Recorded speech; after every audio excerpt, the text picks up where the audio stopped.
Итак, мы снова собрались здесь, продолжаем нашу программу «Камина». Я представляю Марка Зайчика, моего товарища, я Лев Меламид. Сегодня мы будем говорить, естественно, о той самой актуальной теме, которая волнует весь мир. Это то, что происходит в Украине.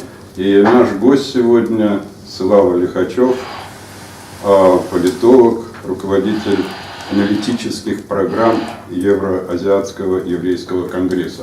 Здравствуйте, Слава. Добрый день.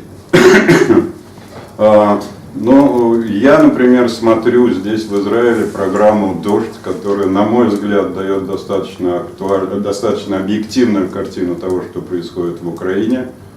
Кстати, они говорят на Украине. Я, как человек уже такой старой формации, я, видимо, тоже иногда буду сбиваться, говорить на Украине. В общем, в Украине сегодня произошла революция, как я понимаю. Сегодня все ожидают со страхом, с надеждой, кто как, вторжение российских войск, о чем было принято решение. Марик, зачем тебе телефон? О чем было принято решение. Из Киева звонили. Да, вот сейчас мы узнаем, о чем они говорят. Значит, о чем было принято решение в конце прошлой недели, если я не ошибаюсь, Советом Федерации России. Путин попросил Совет Федерации разрешения ввести войска. Я, честно говоря, на самом деле в Украину, но пока что, в общем-то, речь идет о Крыме. Так, Слава, вот вы, несмотря на то, что вы живете уже 7 месяцев в Израиле, если я не ошибаюсь, вы все-таки очень пристально следите за тем, что происходит там. Вы все время даете свои аналитические оценки тому, что происходит в Киеве, в Украине. Так что там происходит на самом деле? Там действительно все с ужасом ждут вот этого вторжения. Марик, опять из Киева звонит? Из Киева.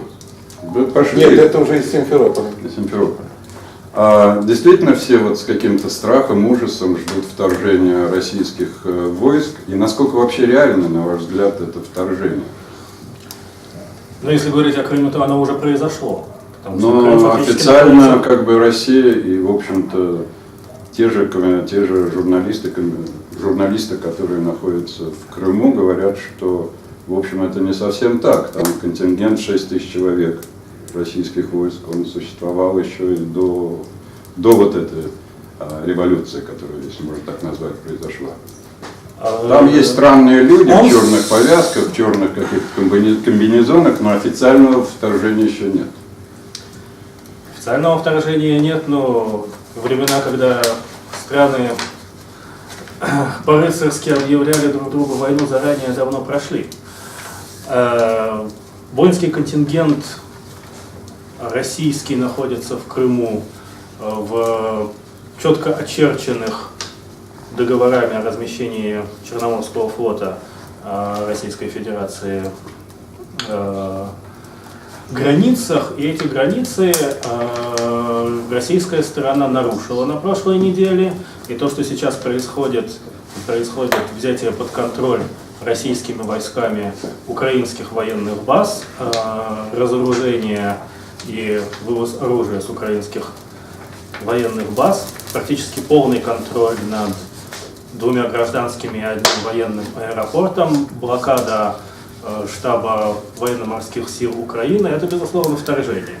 Это, безусловно, российская интервенция, нарушение всех международных соглашений, начиная от регламента расположения войск Черноморского флота Российской Федерации и заканчивая Большим договором 1998 года. И Россия вообще-то по Будапештскому меморандуму, после того, как Украина отказалась от ядерного оружия, выступает гарантом суверенитета и территориальной целостности Украины. Поэтому то, что происходит сейчас, безусловно, является нарушением международного законодательства, и да, это можно назвать интервенцией. Слава, я бы хотел просто встречный вопрос задать. Находите ли вы какое-то сходство между похожими ситуациями в 2008 году с Грузией. И мы пойдем дальше. Предыдущие сходные операции, может быть, по масштабу другие, в Чехословакии, в Венгрии, в Германии и так далее. Разумеется, происходящее в Крыму не может не напоминать то, что происходило в 2008 году в Грузии. Сценарии во многом схожие. Массовая раздача местному населению российских паспортов. Повод... Уже идет. Да, понятно. Она шла последние годы. Сейчас она идет ускоренно по упрощенной процедуре, когда люди получают российские паспорта буквально за день и в массовом... А что происходит, кстати, с теми, кто не берет, или таких нет? Не, ну их, конечно, не навязывают. Конечно, есть достаточно большое количество желающих, особенно из беглых сотрудников спецподразделений милиции, которые в Киеве обвиняются в совершении преступлений против гражданского населения и которые вместе с российскими военными де-факто контролируют ситуацию в Крыму. Они, естественно, только рады получить российские паспорта, как и значительная часть населения Крыма.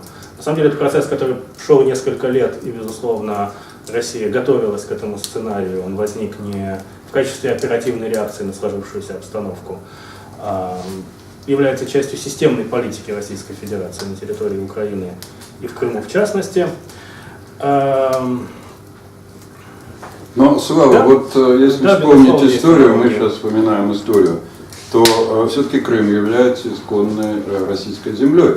Потому что, по-моему, в 60 каких-то годах Хрущев подарил, 60, я не помню точно 50-х. дату, 50-х, 60, по-моему, Хрущев подарил Крым Украине. Тогда Да и социалистическая вообще, республика. простите меня, и 150 лет назад Лев Николаевич Толстой писал севастопольские рассказы, и там воевала русская армия. Так просто, на всякий случай, напомню. Я не думаю, что в сложившейся после 91 года новой политической реальности имеет смысл вспоминать историю. Если ее вспоминать, то, извините, Крым в составе Османской империи находился несколько дольше, чем он находился в составе Российской империи. И Ну, знаете, это не Слав, подтверждает нет. никакие территориальные... Мы Нет, сейчас мы находимся ищем на ответа. самом деле на земле Израиля, Да. поэтому вопрос это очень действительно как бы важный, потому что мы, евреи, вернулись сюда, хотя, так И сказать, здесь тоже 2000 была лет мы Атаманская здесь, история. да. Атаманская империя 600 лет, больше 600 лет. Поэтому я считаю, что подобные апелляции к истории совершенно неуместны. Понятно, хорошо. Мне кажется, некорректная постановка вопроса о том, что Крым был подарен Украине. На самом деле инфраструктурная ситуация в послевоенном Крыму была такова, что Крым полностью зависел и до сих пор зависит от поставок питьевой воды, электроэнергии и так далее с территории Украины. С точки зрения советского народного хозяйства это было рациональное логистическое решение. Это не был подарок сегодня? Украине. Россия сегодня? избавлялась Да. от большой экономической проблемы. Да, я которая слышал, настала а сегодня? на Украину. А сегодня? Сегодня Крым является формальной юридической частью Украины. Взаимопризнание государственных границ, каковы они были на 91 год, было подтверждено большим договором между Россией и Украиной 98 года. Более того, как я говорил ранее, по Будапештскому меморандуму Россия выступает гарантом территориальной целостности и государственного суверенитета Украины. Это был ответный жест больших ядерных держав на отказ Украины от ядерного оружия. Поэтому апелляции к истории мне представляются несколько неуместными в ситуации, в которой мы признаем существование некоторого международного права, каковое сейчас Россия в брутальной форме Слава, я нарушает. сейчас не хочу как бы оправдывать российские шаги. Это действительно является, так сказать, на мой взгляд, чистой оккупацией. Да, Это как бы очевидно. Но, с другой стороны, Крым имеет право, как, не знаю, как любая часть любого государства, тем более Крым автономная республика, как мы знаем, она имеет право на самоопределение, то есть она может выделиться в отдельное государство. И на самом деле, как мне кажется, это вот то, что может и произойти. Она не отойдет, Россия не захватит Крым. Но она уже это сделала. Да, но захватит Крым, но потом Крым объявит о том, что он независимое государство. Знаете, это будет такая же независимость, как у Абхазии и у Южной Осетии, которые фактически являются... Не, ну Абхазия и Южная Осетия, они не независимые государства, это часть России. А Крым, Крым, безусловно, будет так же.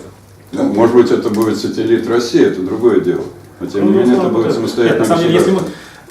Смотря о чем мы говорим. Если мы говорим о юридических реалиях, о том, имеет мы говорим ли о- Крым право с точки зрения существующего законодательства украинского, международного на то, чтобы объявить независимость, то нет, не имеет. Почему? Потому что вопрос государственных границ и территориальной целостности – это вопрос, который находится в юрисдикции Верховной Рады, согласно Верховной Рады Украины, согласно Украинской Конституции. Украинской Конституции, принятой легитимным законным путем, и Ну хорошо. с точки зрения украинского законодательства любой референдум в Крыму об объявлении независимости является незаконным. Слава, в таком, Да, ничего. В таком случае возникает вопрос. Я не думаю, что в планах, я не знаю, вот вы, кстати, скажете мне, я не думаю, что в планах России раскол Украины на несколько частей, скажем, Восток, Буковина, Закарпатье и так далее. Я думаю, что как раз Россия заинтересована, кстати, каково ваше мнение, в том, чтобы сохранить Украину как целостное государство, с режимом, который, скажем, является дружественным России и ее интересам. Другой вопрос, а в таком случае Крым это первый шаг на этом пути? Или Крым первый шаг на пути к расколу?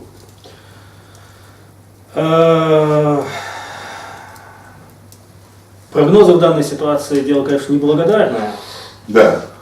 А я могу говорить скорее о своих ощущениях, нежели о чем-то, что основано на точной информации. Конечно, я думаю, сейчас никто не понимает, что происходит в голове у Владимира Владимировича, какими мотивациями он руководствуется и каких конечных целей он хочет достичь. Я не думаю, что он хотел обвалить рубль, обвалить российскую биржу и то, что происходит сейчас в результате его действий.